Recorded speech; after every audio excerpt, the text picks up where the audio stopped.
juste dit. Merci, oh mon Dieu.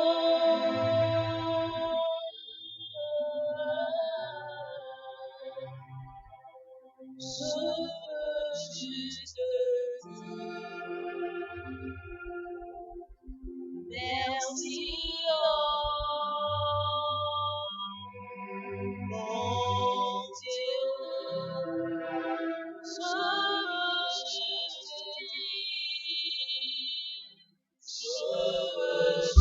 dire merci, oh mon Dieu.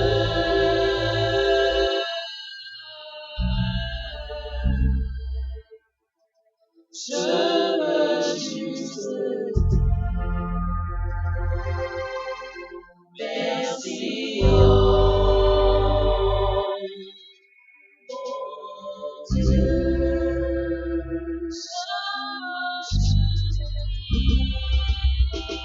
Je veux juste merci, oh merci, oh mon Dieu.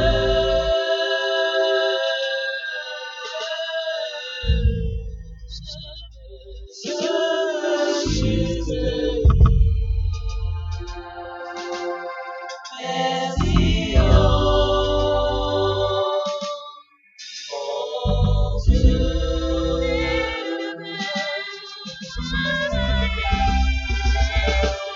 Je veux juste merci, oh mon Dieu.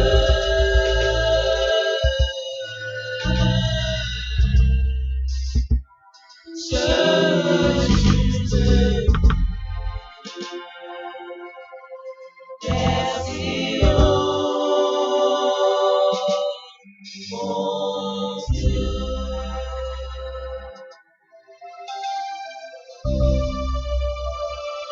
I just want to say, Baba, ẹ ṣé.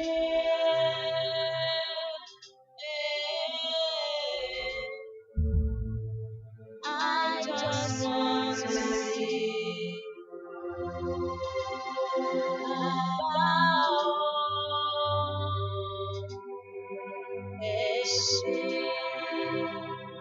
I just want to say, I just want to say, ẹ ṣé, Baba, ẹ ṣé.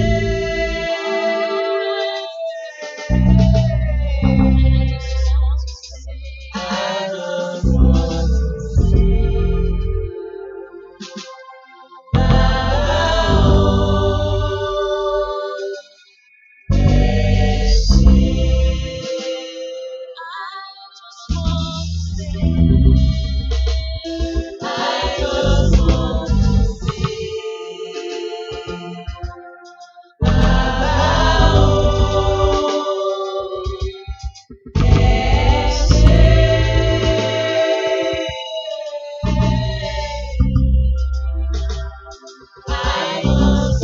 to say,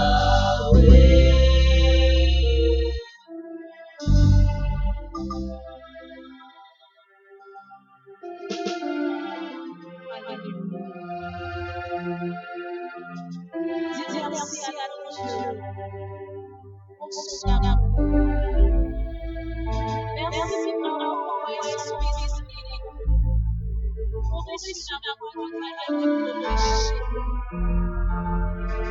Merci pour avoir abandonné sa voix. Et merci Seigneur avec nous.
Dans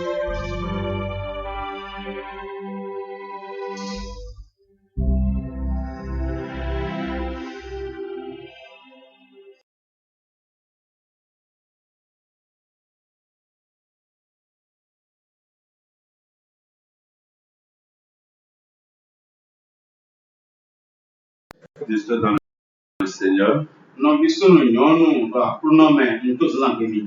Bonjour chers auditeurs. Alors nous sommes là pour écouter la parole du Seigneur pour ce dimanche. Alors que le Seigneur bénisse votre entendement. J'ai l'assurance que le bon berger vous conduit pendant ce temps de confinement.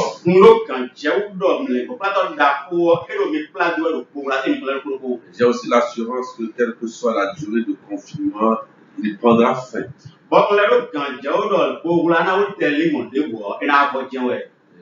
Tournez toujours ou fixez vos regards sur l'Éternel. Ne vous découragez pas. Dieu est au contrôle. Alors ce matin, nous allons continuer avec le message que nous avons entendu le dimanche passé. Alors nous allons vous inviter à lire Nombre chapitre 13. Dans le livre du verset 17 au verset 20. Et nous allons lire du verset 26 au verset 33. Nombre chapitre 13. 17 à 20. Moïse les envoya pour explorer le pays de Canaan. Il leur dit: montez ici par le midi et vous monterez sur la montagne.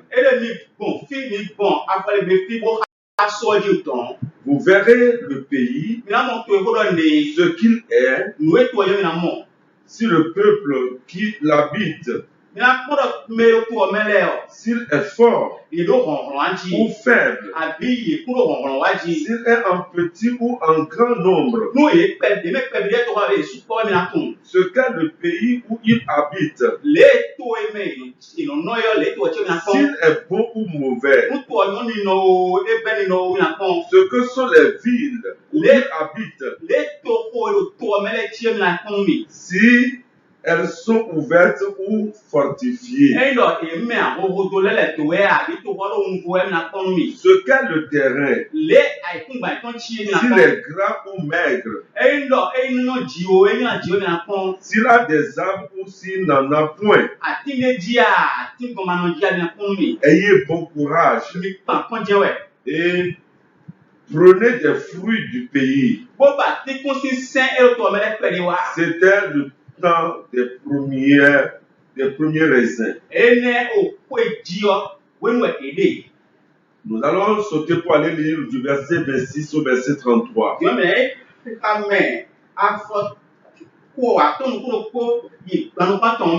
À leur arrivée, il se rendit auprès de Moïse et d'Aaron et de toute l'assemblée des enfants d'Israël à Kadesh devant le désert de Param. Ils leur firent un rapport ainsi qu'à toute l'assemblée. Il leur montrait les fruits du pays. Voici ce qu'il racontait à Moïse. Nous sommes allés dans le pays où tu nous as envoyés. À la vérité, c'est un pays où coule le lait et le miel. Et en voici les fruits. Mais le pays qui habite Mais le peuple qui habite ce pays est puissant. Les villes sont fortifiées, très grandes. Nous y avons vu des enfants d'Anak. Les Amalécites habitent la contrée du Midi. Les Hétiens, les Jébusiens et les Amoréens habitent la montagne.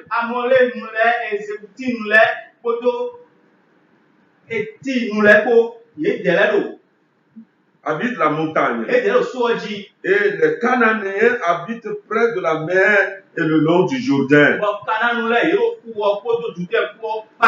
Caleb fit tel le peuple qui murmurait contre Moïse.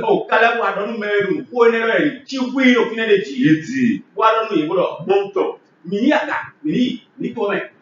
Emparons-nous du pays. Nous y serons vainqueurs. Mais les hommes qui étaient allés avec lui dirent,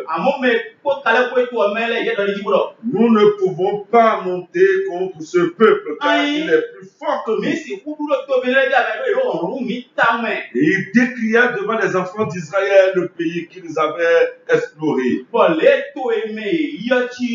Ils dirent, le pays que nous avons parcouru pour l'explorer est un pays qui dévore ses habitants. Tout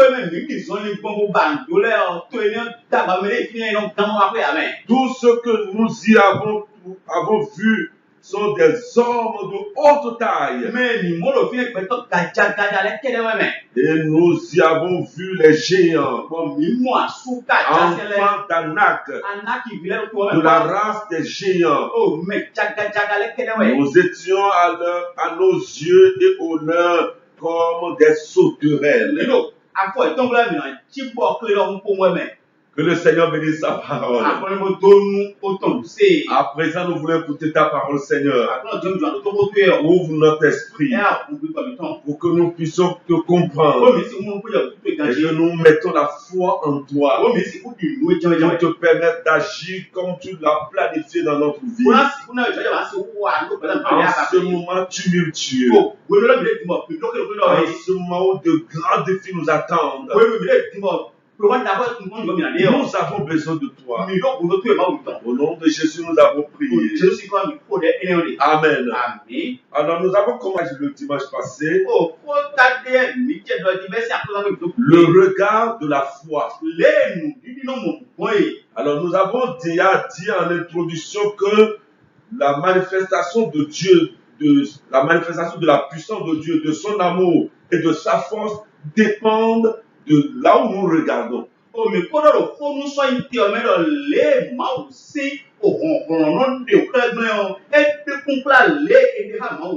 l'endroit où nous regardons, de ce que nous avons choisi de regarder, de ce que nous avons choisi de ne pas regarder. Alors ici, vous avez l'histoire des 12 espions que Moïse a envoyés pour explorer le pays de Canaan.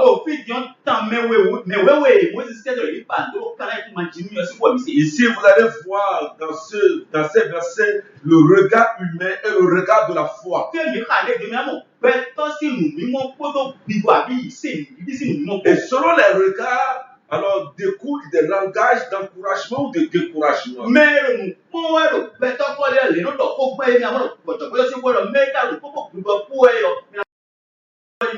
Alors, bien-aimé dans le Seigneur, la foi a des yeux. Et quand on a la foi, on a une façon de regarder les choses.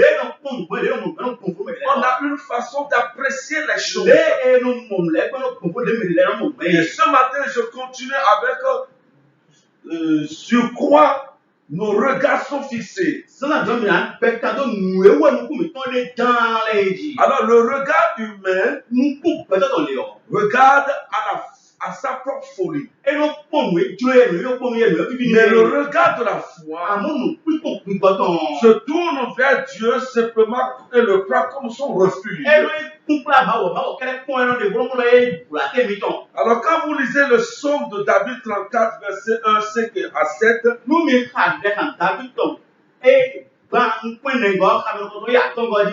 Alors David dit, il dit de David, lorsqu'il contrefit l'insensé en présence d'Abimelech,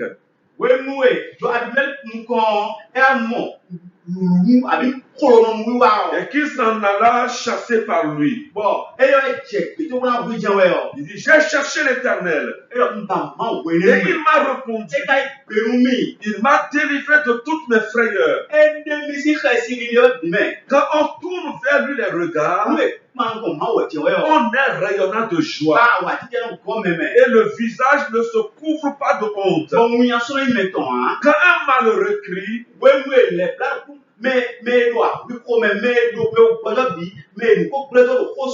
l'Éternel entend. Il le sauve de toutes ses détresses. Alors ceci sauve, c'est après qu'il lui était délivré de la main des méchants. Au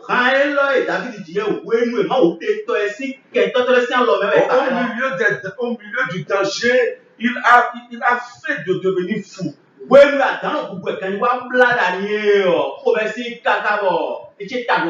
Et il passait comme un fou. Il coulait de salive. Mais ce qui est important, il a regardé l'Éternel et il a pris comme refuge. Frères et sœurs, les dangers nous environnent tous les jours. Mais prenons Dieu comme notre refuge. Et le grand danger de notre temps actuel, en dehors des forces spirituelles qui nous combattent. Alors il y a le Covid de 2019 qui est en train de menacer. Mais le regard de la foi prend l'Éternel comme refuge. Le regard humain regarde à sa propre justice. Mais le regard de la foi regarde à la justice de Dieu, regarde à la grandeur et à l'imméritée grâce de Dieu. Mes frères et mes sœurs, regardez-vous à votre propre justice ou à la justice de Dieu. La justice de Dieu est la meilleure justice. La justice de Dieu est celle qu'il nous faut. Alors, regardons à sa justice. Quand le problème que Job avait dans Job 42, 1 à 6, se trouvait sur son regard. Où avait-il posé son regard? Ce n'était pas un péché personnel. Son regard mal placé l'aveuglait sur ce que Dieu était réellement. C'est ainsi que Dieu lui parla pour relever sa tête et l'amener au-dessus de ses problèmes. Et de cette façon, Dieu pouvait lui révéler sa grandeur. Dans sa souffrance, il cherchait pourquoi je souffre, à quoi est due cette souffrance, à quoi est due la mort de mes enfants, à quoi est due alors la disparition de mes biens matériels et financiers.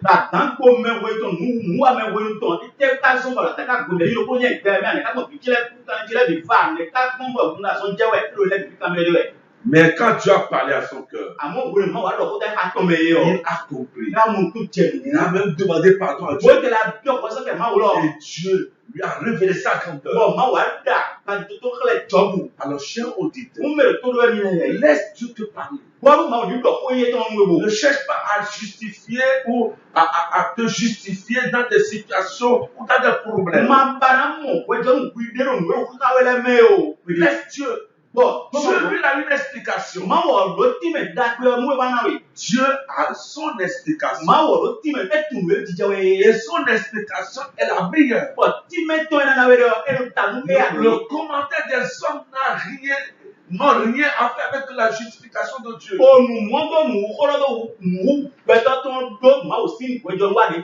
Que Dieu nous aide et que nous lui laissons nos cœurs pour qu'il nous parle. Le regard humain regarde à ce que Dieu n'a pas encore fait. Tous les jours, il regarde ce que Dieu n'a pas encore fait. Mais le regard de la foi regarde à ce que Dieu a déjà fait. Et ce qu'il est en train de faire maintenant. Et est certain qu'il va faire encore de grandes choses. Alléluia. Je redis, le regard humain regarde toujours à ce que Dieu n'a pas fait. Et quand on regarde à ce que Dieu n'a pas encore fait, on est soumis au murmure. On ne fait que se plaindre. Mais quand on regarde la foi, il regarde à ce que Dieu a déjà fait. Il regarde à ce que Dieu est en train de faire. Et il est certain qu'il fera encore de plus grandes choses.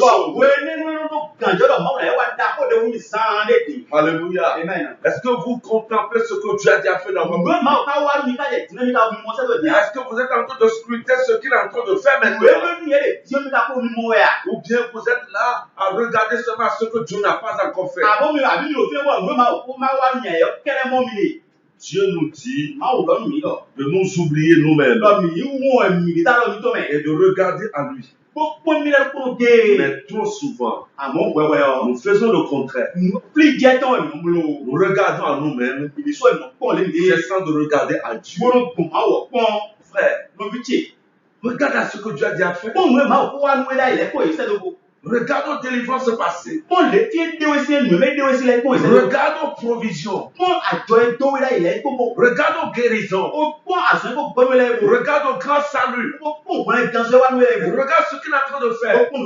Et sois convaincu qu'il fera encore de plus grandes. Alléluia. Que le Seigneur nous donne ce regard de la foi. Le regard de la foi ne regarde pas à ce que aux objets de la convoitise, mais il regarde aux nombreuses bontés de l'Éternel. Amen. Le regard de la foi n'est pas un regard envieux. Mais il regarde aux bontés de Dieu. Il regarde à ce qu'il a déjà. Il regarde à ce qu'il a déjà. Il n'a vu pas encore autre chose. Et il sait. Quand Dieu va décider, alors il va l'amener encore à d'autres possessions. Possédons le regard de la foi. Ça va nous faire du bien. Le regard de la foi ne regarde pas aux œuvres de nos mains. Mais il regarde au sein d'Israël. Et il regarde à l'œuvre de ses mains. Il ne regarde pas ses propres œuvres de main. Mais il regarde au sein d'Israël. Il regarde aux œuvres du Saint d'Israël. Quand vous lisez dans Ésaïe chapitre 17, versets 7 à 10, le prophète dit ceci. En ce jour, l'homme regardera vers son Créateur et ses yeux se tourneront vers le Saint d'Israël. Il ne regardera plus vers les autels ouvrira de ses mains. Et il ne contemplera plus ce que ses doigts ont fabriqué. Les idoles d'Astaté et les statues du soleil. En ce jour, ces villes fortes seront comme des débris dans la forêt et sur la cime des montagnes.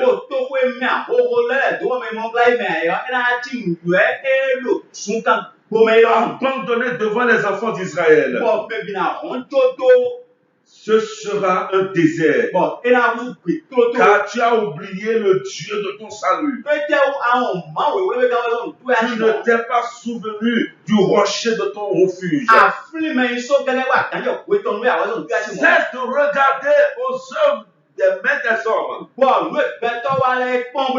Cesse de regarder aux autels. Aux autels de Sapata, de Tron, de Redezo, de Dan, de Mami. Cesse de regarder à ces choses. Regarde au sein d'Israël. Il te délivrera. Amen. Le regard de la foi. Ne regarde pas l'aide que l'homme va lui porter ou à la force de la chair. Mais il regarde à la force de Dieu. Il regarde à son aide. Il regarde à sa protection. Bien-aimé dans le Seigneur, humain que nous sommes, nous cherchons l'aide des hommes. Nous regardons aux forces des hommes. Et nous oublions, et ça nous savons même parfois au découragement. Quand nous attendons un secours humain et le secours ne vient pas, on est découragé. Et parfois on est aigri. Non, ne regardez plus au soutien humain. Ne regardez plus à la force de l'homme. Tournez vos regards à la force de Dieu. Regardez à l'aide que Dieu va vous apporter. Regardez à sa protection. Vous savez ce que le prophète Esaïe a dit dans son 31e chapitre. Esaïe. Du verset 1 au verset 3, il dit: malheur à ceux qui descendent en Égypte pour avoir du secours, qui s'appuient sur des chevaux et se fient à la multitude des chars et à la force des cavaliers, mais qui ne regardent pas vers le Saint d'Israël et ne recherchent pas l'Éternel. Vers où tournes-tu tes regards? Vers qui cherches-tu ton secours?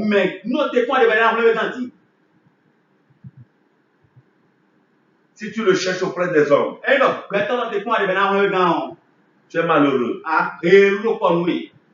Mais si tu le cherches en l'Éternel, il viendra au point nommé. Il n'est jamais en retard. Il vient à temps. Et il vient certainement. Les hommes peuvent te décevoir. Les hommes peuvent connaître de faillite. Et tes projets sont à l'eau. C'est pourquoi la Bible dit malheur à ceux qui se confient aux hommes. Qui ne se confient pas à l'Éternel. Dans ces moments difficiles. Je sais que les moments sont difficiles. Tournons nos regards vers l'Éternel. Recherchons sa protection. Recherchons son secours. Car il ne manque jamais dans la détresse de notre Dieu. Le regard humain nous pouvons faire tout ton. Regarde à soi-même comme quelqu'un d'important. Et non moi de la mi pe nous jimi mi na do ran ko. Regarde à soi-même Et non moi la mi de su mi pe comme un être important. La mi de su mi pe nous jimi mi na do. Mais quand on regarde de la foi, Eh den di ko mo gbe di. il regarde à la réalité Et non moi la le mo ti o le. que nous ne sommes rien sacrifiés.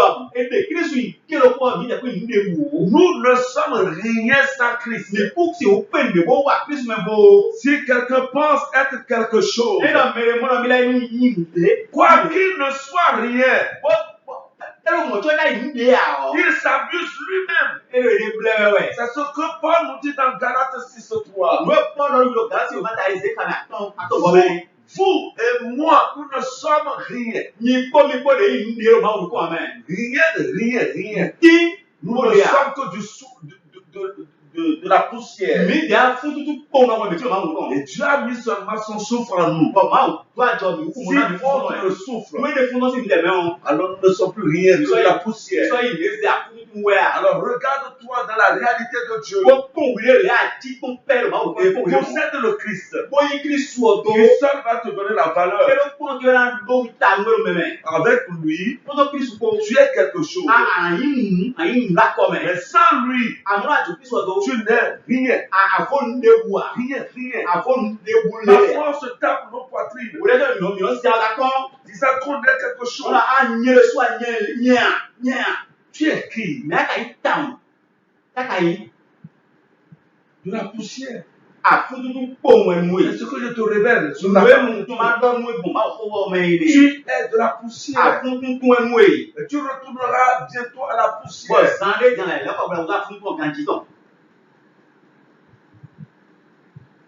Tu comprends ça?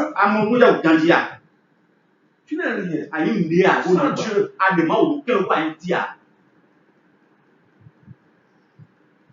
Cesse de te regarder comme quelque chose d'important.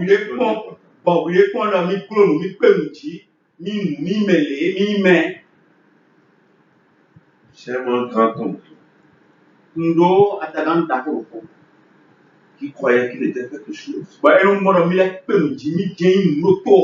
Parce qu'il avait la puissance du diable. Mais quand le maître de la vie a décidé, il est mort au moment de Satan. Tu n'es rien. Regarde même ceux qui se disaient les grands, les plus importants de ce monde. Où sont-ils aujourd'hui?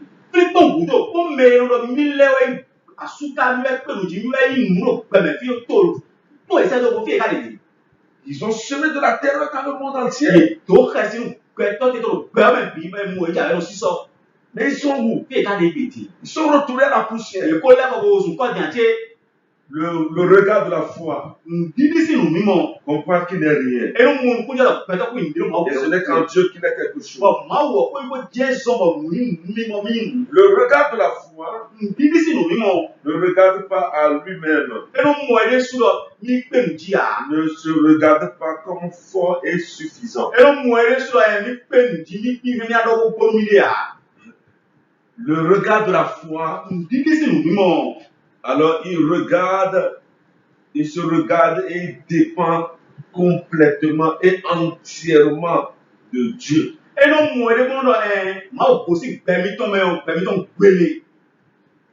Jésus a dit dans Jean 15, verset 4 à 5.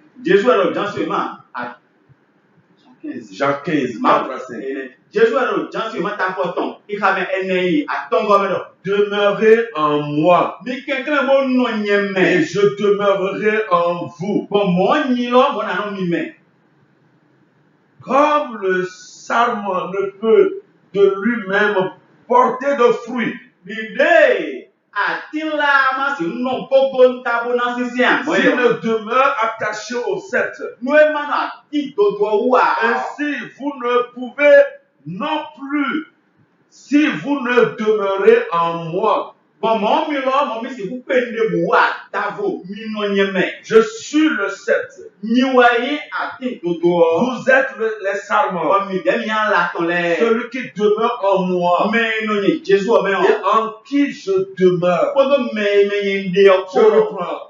Celui qui demeure en moi et en qui je demeure porte beaucoup de fruits.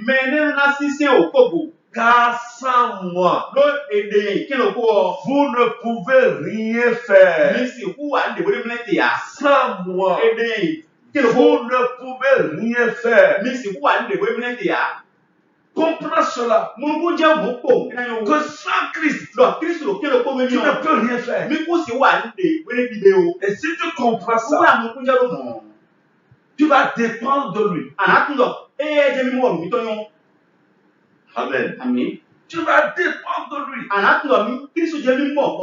Tu ne vas plus compter sur ta puissance.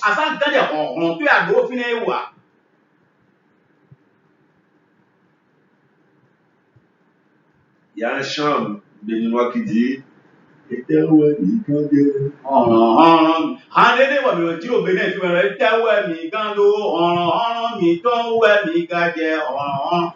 Non. On va compter sur Dieu. Nous n'avons aucune puissance. Alors, frères et sœurs, voilà en quelques points vers quoi nous pouvons tourner nos regards. Ou en quelques points, ce que la foi regarde. Alors, je terminerai en nous disant pourquoi le regard de la foi est si important.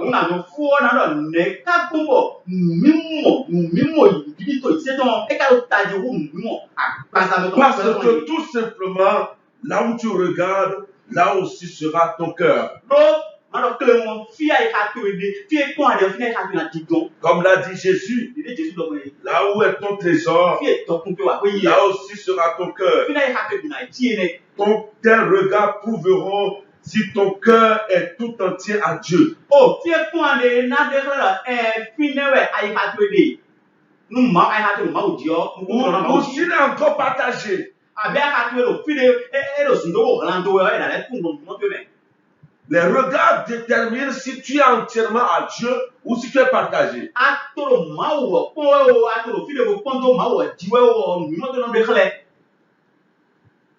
Car l'Éternel, dit la Bible, étend ses regards sur toute la terre pour soutenir ceux dont le cœur est tout entier à lui.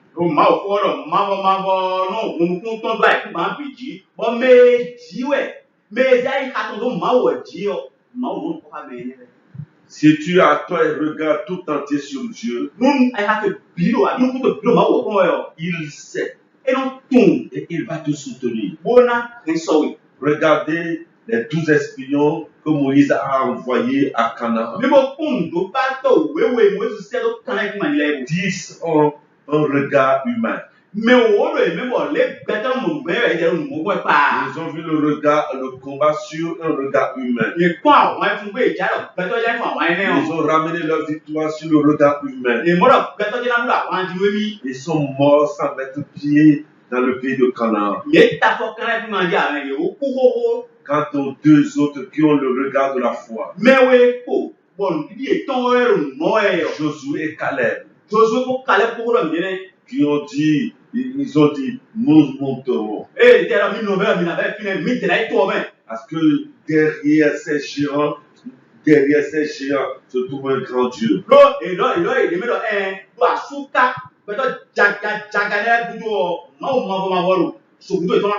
Devant ces villes fortifiées, nous avons un Dieu. Devant ce pays qui dévore même ses habitants, nous avons un Dieu qui va nous l'offrir. C'est de regarder les situations avec le regard humain. Si tu regardes les choses avec ton regard humain, tu ne jouiras pas des miracles de Dieu. Tu Tu mourras à côté de la puissance de Dieu. Mais quand tu regardes les choses avec le regard de la foi, tout ce qui était impossible aux hommes est possible à toi. Quand tu regardes les situations avec le regard de la foi, tout ce qui est détérioré, corrompu, et on dit c'est irréparable, irrécupérable. Tu vas récupérer ça. Parce que tu sais un Dieu de restauration, un Dieu de résurrection.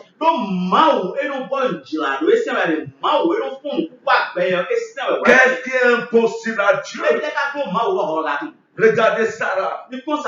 À son âge, il s'est dit, oh, est-ce que moi je peux concevoir encore? Et l'ange lui dit, qu'est-ce qui est impossible à Dieu?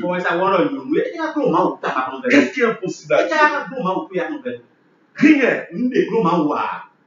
Écoute-moi. Rien n'est impossible à Dieu. Répète ça. Rien n'est impossible à Dieu. Tu as dit ça? Redis. Regarde la situation complètement désespérée.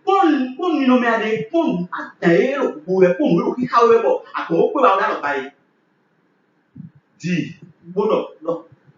Au sein d'Israël, rien ne lui est impossible. Et Philistins regarde sur nous. Et fais ce qu'il te dira.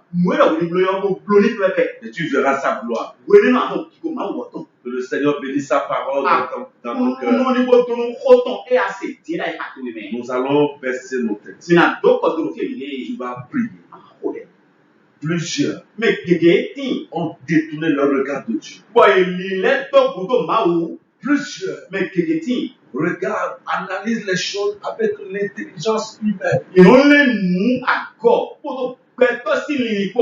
regardent les situations uniquement avec le regard humain. Ils regardent aux œuvres que leurs mains ou les mains humaines ont faites. Je les rappelle à reprendre la foi et à regarder les choses par la foi. Dieu a demandé à Ézéchiel, est-ce que ces ossements peuvent-ils reprendre vie? Il répond, tu le sais. Possède le regard de la foi. Et les ossements desséchés de ta vie. Les ossements desséchés de ta maison. Tes affaires desséchées. Cela va reprendre. Tous ces choses vont reprendre. Prions. Dis Seigneur, donne-moi le regard de la foi. Ma foi vacille. Mais solidifie-la. Rends-la inébranlable. Prions au nom de Jésus de Nazareth.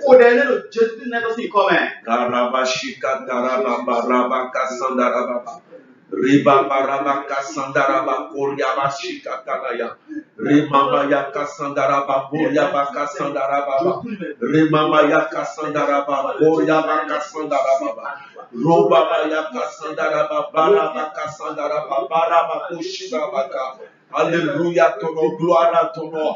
Alléluia, ton nom, honneur à ton nom. Éternel notre Père, la foi de plusieurs est en train de vaciller. La foi de plusieurs est en train, Seigneur, de mourir. Et Seigneur, plusieurs ne regardent plus les choses par la foi. Ils ne regardent plus les situations par la foi. Ils ne regardent plus leurs affaires par le regard de la foi. Ils ne regardent plus leur santé par le regard de la foi. Mais ce matin, je te prie maintenant de relever la foi. renouveler leur foi, de relever leur foi, de renouveler leur foi. Quand ils essaient de regarder à toi, Seigneur, ils seront engloutis.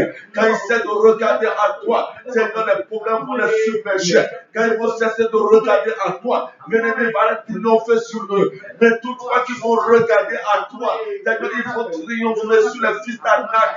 Ils vont, Seigneur, relever les grands défis qui sont devant eux. Éternel, aide-les maintenant, pour maintenant et à jamais. Reçois la gloire, reçois les honneurs, pour maintenant et à jamais. Au nom de Jésus, nous avons prié. Amen. Je vais prier pour toi. Oui, Seigneur notre roi. Ce dimanche, nous te disons merci pour cette parole. Du haut des cieux, tu as regardé notre foi. Tu as vu que plus notre foi vacille. Tu as vu que la foi de plusieurs se noie. Et la conséquence, il ne compte plus sur ta justice. La conséquence, ils comptent sur leur force. La conséquence, ils tournent leur regard vers les autels faits de mains d'hommes. La conséquence, ils se laissent dévorer par les ennemis. Mais tu ne veux pas que ça continue ainsi. Tu veux revenir dans la vie de ton peuple. C'est pourquoi ce matin, je te prie, renouvelle notre foi. Renouvelle la foi de ceux qui m'entendent. Stabilise leur foi. Relève leur foi. Afin que dorénavant, nous regardons les choses avec le regard de la foi. Nous ne regardons pas la foi. Nous regardons nos familles par la foi. Nous regardons nos affaires par la foi. Nous regardons nos ennemis par la foi. Et tout ce que tu voulais accomplir dans notre vie, tu l'accomplisses parfaitement. Père, c'est Père fidèle. Nous te disons merci. Parce que la foi de tous ceux qui m'entendent est relevée. Et ils ont joui des meilleures productions du pays. Ils sont entrés en possession de leur héritage. Comme Caleb et Josué. Reçois toute la gloire. C'est dans le nom de Jésus que j'ai prié. Amen. Alors, bien-aimés, je vous souhaite un bon dimanche. Et comme j'ai l'habitude de le dire, dans vos familles, alors faites le culte familial. Et relevez les dîmes et les offrandes. Les dîmes ne vous appartiennent pas, ne nous appartiennent pas. Elles sont sacrées. Et les dimanches soirs à 17h, pendant tout le temps de confinement. Alors, Anissé et Eric seront à l'église. Que chaque famille envoie ses offrandes et ses dîmes. Quant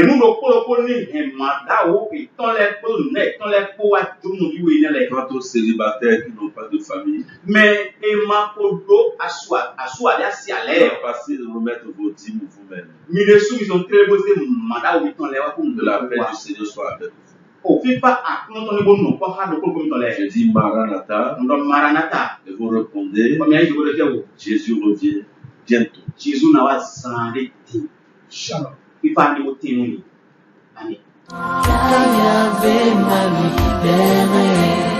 Je suis dans la joie, une joie immense. Je suis dans l'émotion, car Yahvé m'a mis.